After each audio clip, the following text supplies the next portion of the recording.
So, on this ultimate day of the conference, it's time that someone trashed John Dewey, right? It's not a classical conference until John Dewey gets a bit of a thrashing there. So that's where we're going to start. But I want to do Dewey, right, a little bit differently, in that I'm not going to look so much at his methods, but consistent to what we've been doing, what do you teach, believe, and confess? And we'll go from there.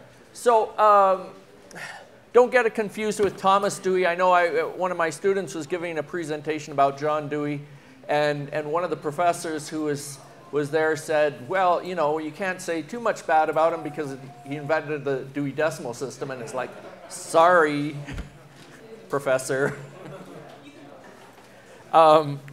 He's widely acknowledged to be one of the most influential American thinkers in American education, and a philosopher by trade. Again, not an educationalist by trade. He's a philosopher. I like to throw that out to the College of Education. He has been called evolution's philosopher for his work of applying social evolutionary theory to modern philosophy. Someone asked about progressive education. Well, it was a quick definition of progressive education. It's a model that stresses children having learned best from hands-on learning. They should be allowed to discover what interests them the most. Education to be oriented towards equipping children for real life. So it's the real life experience that really counts. But that model really is an expression of Dewey's beliefs. His aim was to reform society according to his theological beliefs. So in 1899, he wrote what is called My Pedagogic Creed. And this creed is divided into 4 articles and contains 73 statements of faith, each which begins with I believe. This is not the statement of a dispassionate scientist. This is a statement of faith. For Dewey, this creed is as foundational to progressive education as the Apostles' Creed is to the Christian church. And yet, like the Humanist Manifesto, few, if any, education students are aware that this document even exists. When I have them read My Pedagogic Creed, their eyes just pop. This creed calls for a rejection of all beliefs in a personal God in favor of a logical or scientific understanding of the world. For Dewey, like Montessori, like Piaget, and like the rest, he saw the world on a great evolutionary path towards enlightenment. And traditional religion, with all its doctrinal commitments and its trust in the providence of an all-powerful God, was not just outdated, but it was a hindrance to this future progress. For this reason, Dewey stated that Christianity was un-American and undemocratic, which is strange because in the 20s he makes 2 trips to the Soviet Russia and he comes back and he says, now there's a system we should be modeling for education. And yet Christianity is undemocratic and anti-American. So how does he arrive at this bizarre conclusion? It's because he sees Christianity as a spiritual aristocracy. And it is an aristocracy which has an elitism embedded in it, because Christians have this tendency to divide the saved from the damned, and its insistence on correct teaching and its willingness of identifying false teachers condemns those who are outside to a lesser existence. According to Dewey's confession, Christianity was preventing the realization of the universal brotherhood of man and a perfected world free from conflict.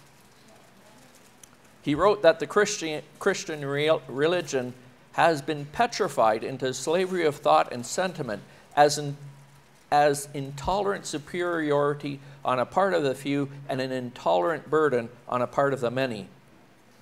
Dewey also felt that it was impossible for the modern educated man to believe in historic Christianity because it had been so thoroughly and resoundingly discredited by the modern science of evolution. Christianity had been hopelessly relegated to the dustbins of history. For, as Dewey says, religion has lost itself in cults, dogmas, and myths. Now, even though Dewey claimed to be an atheist, he saw value in religious sentiment, which for him was completely different from religion.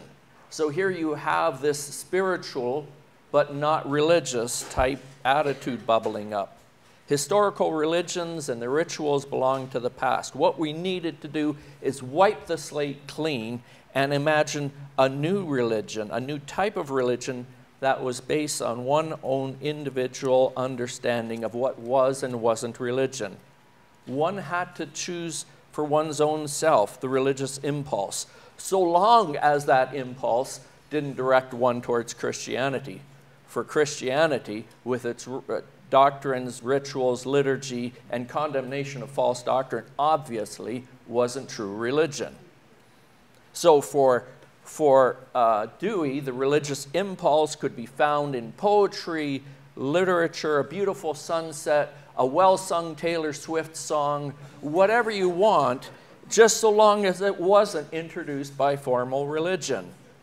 The value of these religions was therapeutic, and now we have this therapeutic deism that pops up that is so common in the 20th century. The religions enable people to feel better about themselves, what they are doing, and perhaps enable them to work for the common good of society. And if you ask the guy on the street, what's the value of prayer? You know, it helps you feel better about yourself. What's the value of going to church? It gives you a community that can support you, right? The Dear Abby or Ann Landers kind of approach to religion is really John Dewey's ideas. Under Dewey's philosophy, the God of the Apostles' Creed becomes a tyrant, one who wills to keep man subservient to him, ignorant of the true nature of the world, and condemned to a life of never realizing his full potential.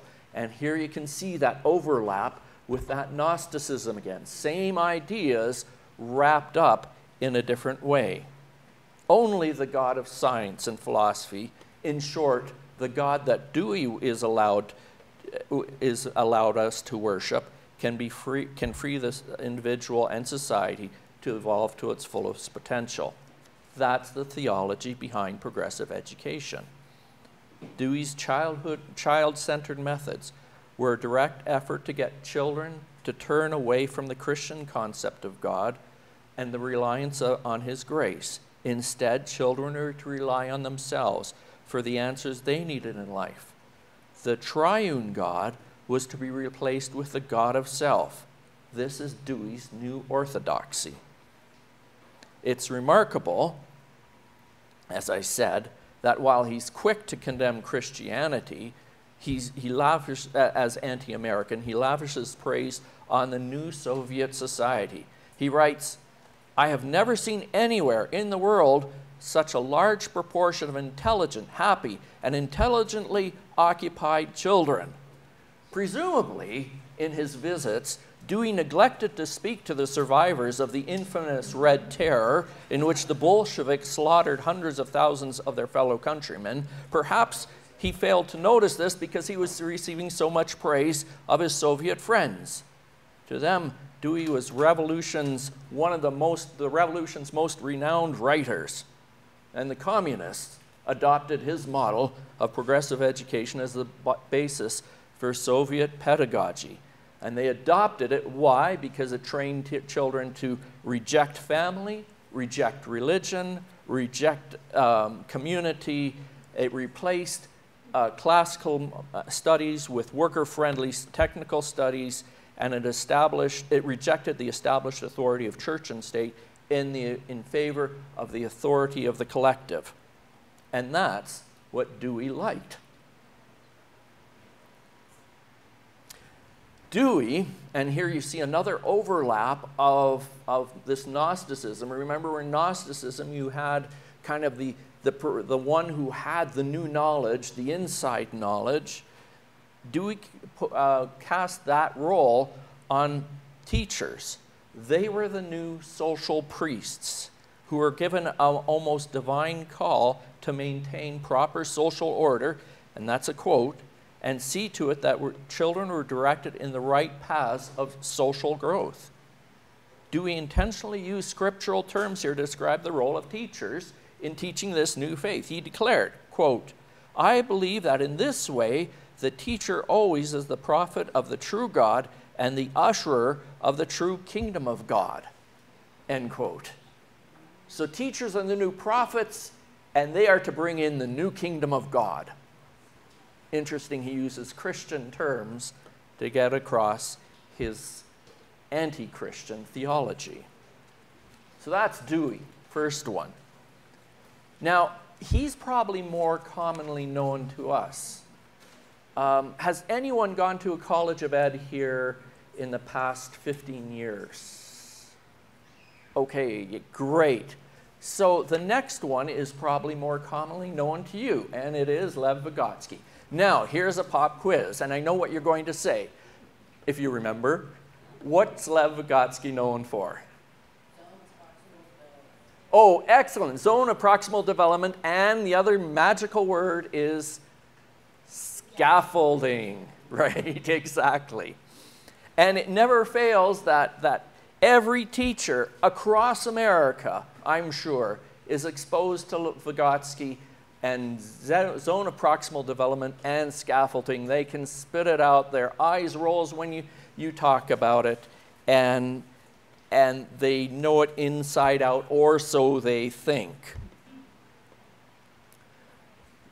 While Vygotsky is largely forgotten in his own country, he is held up as a revolutionary psychologist in our own country. Some have gone so far to call him as the Mozart of psychology. Virtually every student studying to be a teacher is introduced to his methods and theories.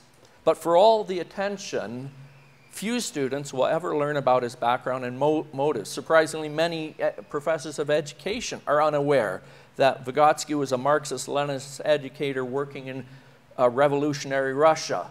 His boss was one Joe Stalin. Stalin asked him personally to take on this task of changing education. Part of the reason teachers don't know anything about it is they don't know anything about Marxism. I give all the LTE teachers just a fun quiz to do. It has 20 questions, which you would think every elementary school teacher kind of should be able to answer. Questions like, who is the Commander-in-Chief of the United States? A response which approximately half get right. Who was the first man to walk on the moon? A response that only 30% get right, though some have managed to answer Louis Armstrong and Lance Armstrong.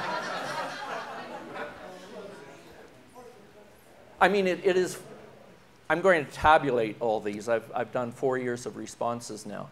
But it's kind of frightening, the level of ignorance, of basic knowledge. One of the questions I have is, what's Karl Marx known for?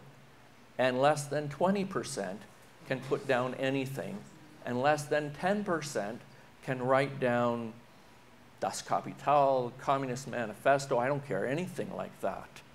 So how are they going to know what Marxism is when they don't even know who Karl Marx is, let alone the implications this has for teaching? Even though Marxism is not a religion, Christians would do well to consider it in theological terms. What do they teach, believe, and confess? In place of God, Marxists seek to install man, not man as he really is, a self-centered, sinful man, but rather a man that is perfected, a fictitious perfected man who has been liberated from the agents of oppression and is now free from such selfishness. In place of heaven, they promise a new earth where, having thrown off the shackles of money, poverty, individuality, we will all live together in a wonderful, blissful, classless society.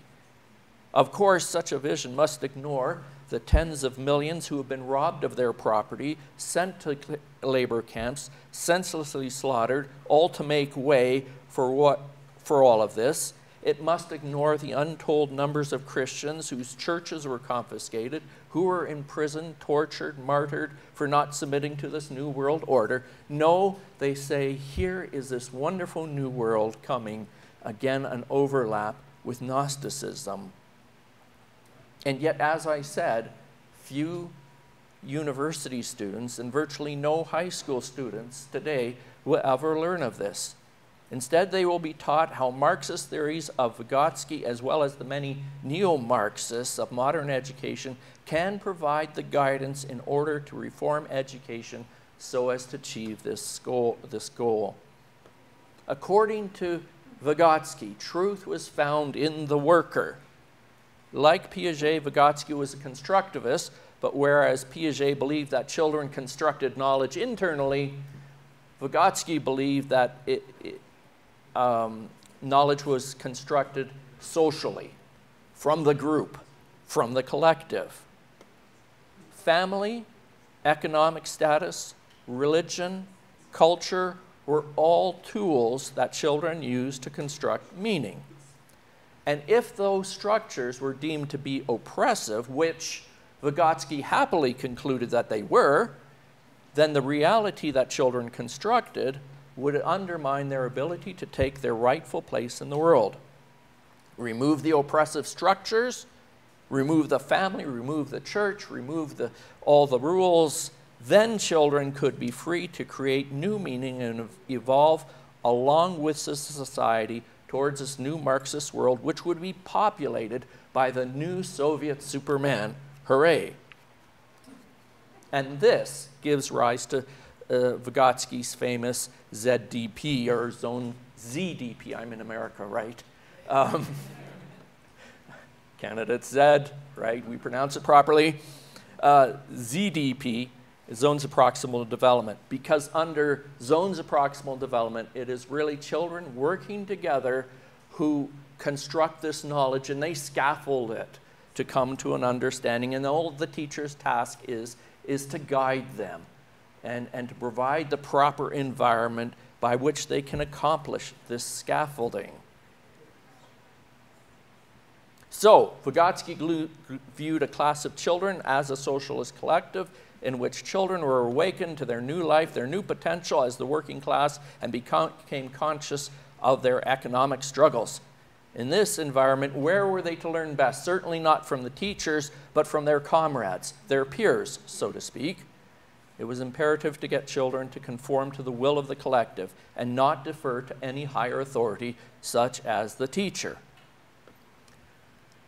Now you would think in America, the bastion of democracy, the stalwart guardian and bulwark against communism, such ideas would be roundly rejected, and yet they have not been rejected. In fact, they have been embraced, and they were embraced at the very time that the Soviet Union, the very system that Vygotsky helped create, was crumbling. So his works were first translated in around 1962, where all references to Marxism were removed, and then they were retranslated around, I think around 1980, and at that point they were picked up and they have become standard fare through every college of education. Why is it so popular? Well, it's been taken over by the neo-Marxists, who instead of seeing the world in terms of economic and the bourgeois oppression, now sees the dialectic struggle in terms of various oppressed sexual, economic, linguistic, and ethnic minorities. For these neo-Marxists, the church is still viewed as the repressive organization because it's so closely tied with the development of Western culture. Capitalism is bad. Religion is a means of oppression. Studying classical studies is archaic. Morality is a construct of the powerful. And the insistence on proper English usage is just a way to keep the elites in power. Little room is allowed for individual excellence. The teacher is not the authority. Content-driven instruction is discouraged. It's better by far for the 21st century teacher to get children to work together through collaborative learning, to ask leading questions, and to affirm whatever moral decisions the group all arrives at. These are all tenets taken from Vygotsky, except they're given new names. So today what's the current kind of fad is liberatory pedagogy. So how do you liberate these oppressed groups? Critical pedagogy, emancipatory pedagogy is all kind of variants of the same beast. Are you good with that, comrades? Say yes. Okay. Now, here's where it kind of starts to spin off, because it develops in the 80s, 90s into liberal education. And liberal education, if you go to a college of ed and start talking progressive education, they'll say, that was done away with, you know, we don't do progressive education anymore. That was from that was in vogue in the 50s, right? Now we're done.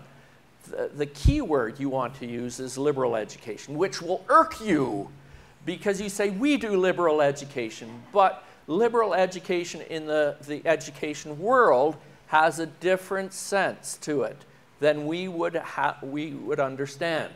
And so the key words for liberal education are autonomy, critical thinking, and indoctrination. For liberal education, the highest goal of education is autonomy, that a child be completely free to make decisions for him or herself about what is true, good, and beautiful. And while most aren't familiar with that term, they are familiar with the term critical thinking. You hear critical thinking thrown about all the time. Critical thinking.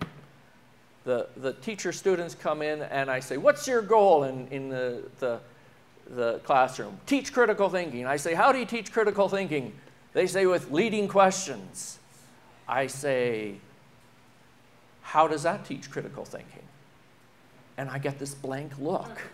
And the irony is lost on them. I'm asking them to think critically about critical thinking, and they can't think critically about it. It's like, does not compute, does not, it's like a Star Trek thing where the computers start to smoke and, you know, it does not make sense. Okay. Critical thinking is not what we're thinking about when we're talking about grammar and logic. The tools of logic teaches one to think critically. Those are the tools which enables a person to step back and critically examine what they believe. Critical thinking comes when one first rejects everything that one has ever been taught, all the values which one has ever been taught. You must first reject everything. And only after you have rejected everything can you then appropriate what you're going to take as your own. So first example, you have to reject family. And the idea that the family should consist of a mother and a father who are like married, right, and who go to church. So you reject all of that, and only after you reject that, then can you decide for yourself if you want to get married, or if you want to get married to a boy or a girl, or both, or 3 times, I don't care, right? You get the idea. You have to, critical thinking involves that rejection. Anything that hinders that ability to reject everything is then classified as indoctrination. And indoctrination is the big evil. Now you say, but wait, isn't the church in the business of indoctrinating? That is true, we are. But remember that both Dewey and Vygotsky and all of their chums thought that the church was wicked and evil. They were the prime agents of indoctrination. Actually, not the prime. The first agents of indoctrination were parents. The second agents was the church, and therefore it had to be rejected. One of the most influential thinkers in this area, her name is Myra. I don't know if I spelled her name right there. It's otherwise M-I-E-R-A. Myra, I don't know. Levinson. And she wrote a book, Demands of Liberal Education, a book which is like a must-read in the educational world. Pardon? Say it again. Demands of Liberal Education. Demands, yeah. Actually, I think Wikipedia has a pretty good summary of the book. Yeah, they have a complete breakdown of the outline, so if you're too lazy or if you're worried about your brain being scrambled by this stuff, just read the summary. And my doctoral advisor is on there because she critiqued Levinson. My doctoral advisor couldn't stand Levinson, which is good. Why could my doctoral advisor and I not stand Levinson? Well, in the book, she claimed that parents, all parents, are agents of tyranny, and she uses that word, that parents are tyrants. Not just bad parents who abuse their children, but all parents are agents of tyranny.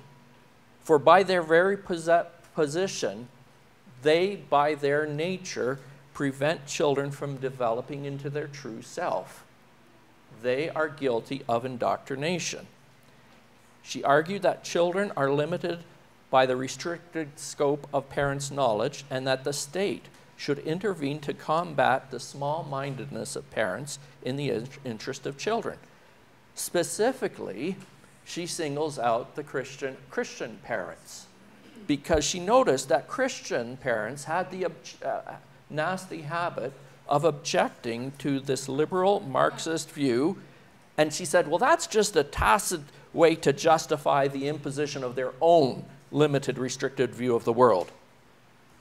And so she said parents stunt the ability of children to develop autonomy and make rational decisions. So if parents are tyrants, who can counteract the effects of parents? Your friend and mine, the government.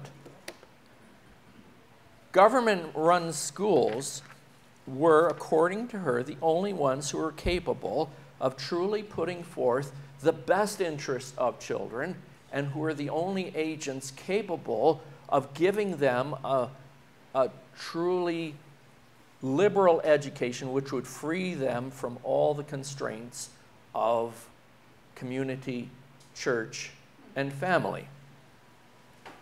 And so the government, which has proven its benevolence and kindness and generosity in so many other ways, and efficiency, mind you, is the one agent that can do this. Now, Levinson was heavily criticized for this, but still she's pretty influential, and I would say even for those who are critical, they still have to grudgingly say, yeah, you know, we have to counteract parents. Now, it dawned on me, and this came out of a conversation we were having yesterday at our table. And those of you who has a school in a rural setting or a small town setting here? Okay. One of the problems that we had this problem when I had my school back up north. It was a rural setting, and it was very much like Montana. In fact, all the farmers had signs on their fences. I still have one in my garage, and it had a picture, a silhouette of a family against a farm, and it says, "Back off, government, this is our land." Right? That's the land that I was trying to start a classical school in. Now, in that situation, when you start going to parents and saying, we want to give your child a classical education, they're going to be able to read well and articulate well, and they're going to excel academically. Many parents would read that to say, you're just going to teach my child to move away from here, because they're not going to see the opportunities, they're going to be too well educated, and we want to keep them close to family, right? And that's a real problem when you have a classical school in a rural or small town situation. People are very nervous because you're threatening that which is most precious to them. And just think of my sign: their land, the government, the intrusion of the government, and their family. That's pretty dear. And it dawned on me last night that maybe what we should do with classical ed is, especially in such situations, highlight this aspect that classical education is there for. That we are there to train up children who can think independently of what the state tells them to believe. That we are training children so that they value family and that they hold to the values which family and church teaches. I think if we start casting classical education for rural communities in that light, that's not to ignore the other strengths of it, but I think that's something that parents maybe can latch onto and say, yeah, I can see the value in that, because that's what's most precious to them. And really, classical education addresses those aspects. The destruction of family. Contemporary education, liberal education, is aimed at destroying family. It's aimed at destroying community. It's aimed at destroying church, and it fosters the reach of the government into every part of our lands. The nanny state is not a fiction. If you want to see a definition of the nanny state, come to Canada. And if you want to know where public education is going to be 10 years from now, then come to Canada. We currently have in the province of Alberta, they passed rules regarding gender identity, where if a child identifies as something, the teacher must respect that view and cannot speak to parents about what that child has told them. So if they come in and say, hey, I'm a goy today, yeah, right. I'm a zer or a z are the pronouns you're supposed to use. I haven't figured out zer and z yet. But if they want to be called zer or z, you have to call them by those pronouns, and you can't say to the parents, do you know your child thinks they're a boy today and they were a girl yesterday? Anyway, that's coming. So I think if we start, especially in these areas that we're talking about, that are more rural areas, I used to joke that in my parish, there was an inverse relationship between the size of our people's hearts and the size of their minds. And my people had big, huge hearts. They were great. But when I started talking to them about the need for education, it was like, no, I don't want to talk about that. But maybe I was talking in the wrong language to them, too. So that's liberal education. Indoctrination, critical thinking, autonomy. Realize that critical thinking is a different thing than what we've been talking about here. Completely different. Yeah. So I kind of have a question. I've been guilty of using the term critical thinking, thinking that we're communicating the accurate meaning to our parents, and maybe we're just confusing them. Is there another terminology we should use? Well, that's hard. Ideas? She says, how can we avoid a clarity of terms when critical thinking means one thing? Or liberal education, for that matter. I don't have an answer, but in Sheridan, they now have a classical kindergarten, which is a remedial kindergarten. So now all of Sheridan is understanding classical to be remedial. So then when we say we're a classical school, they're remedial. So yeah. We've been trying to figure out how we address that. Yeah. Well, I just think, coming from my background also, and as a parent, that parents don't understand. I mean, I still think it's hard for us who are learning how to explain all of this to people. And I know that actually when I was here in Cheyenne, we would have information nights for parents. And we would read some of the Well-Trained Mind or a section, or we would explain what logic was or what grammar stage was. And I think that's the only way to clarify it for parents, because I'm an organized person, and so if you're just trying to, like, on the fly, explain something like that to parents, then you're all over the place. Yes. So she was saying that the difficulty is how do you communicate what we're about? And that's really something that we need to do work on. How do we, I hate to use it, but how do we message this? Dr. Manouche, then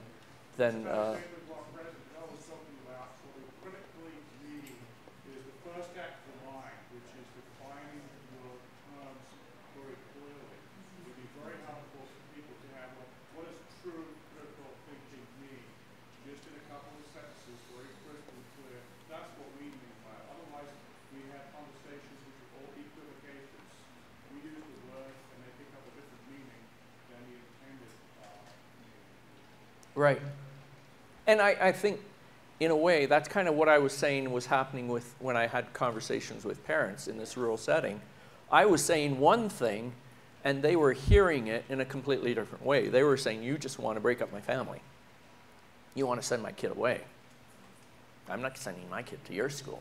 I'll send them to the school that will destroy my family and will drive them away. But see, I think that it becomes an effective argument then. We got cut short because we got started late. Just looking back over those questions, can you see some of those things bubbling up in some of the curriculum? And what are some of the ways you've seen that in materials that you've used in the past? Multiculturalism, I mean, at these curriculums, because every culture, without even evaluating, is the same. And so you study American Indians, but yet we don't know anything about European forebears, and all cultures are relevant. Absolutely, yeah. So the whole multicultural thing, where and you know, you always hear, oh, you just want to study dead white guys. And I say to my College of Ed colleagues, you mean like Dewey and Vygotsky and Piaget? No, not those dead white guys. They're good dead white guys.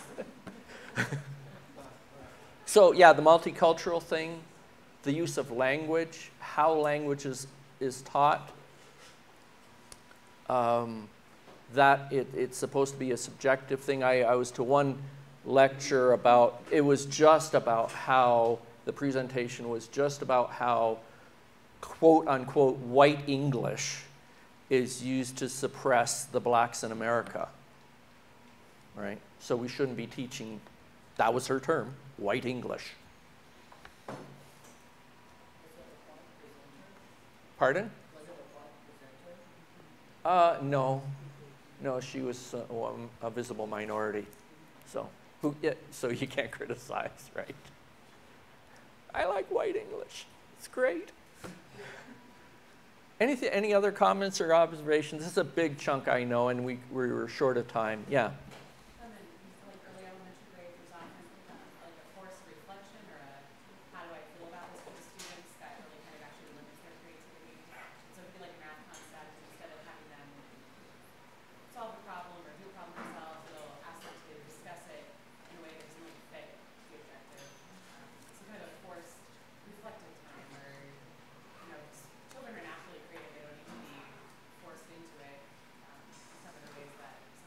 Right. Now, I'll give you an example of how some of these methods are okay, and we use them. I've used some of the methods advocated by progressive education right here in my seminar, right? Yes. I'd stop, would have a group discussion. Now, what's different is I didn't start with the group discussion and say, okay, now what wisdom do we have from the group? I mean, you've been in that where it's just a discussion of pooled ignorance. Well, I think. But rather, you received content, you received direction, and then say, okay, from your experience, identify where this content can be found. So it's a very effective use of group discussion. So not all group discussion is wrong, even though progressive ed, liberal education would say group discussion is where real learning happens. Okay? That's all, folks.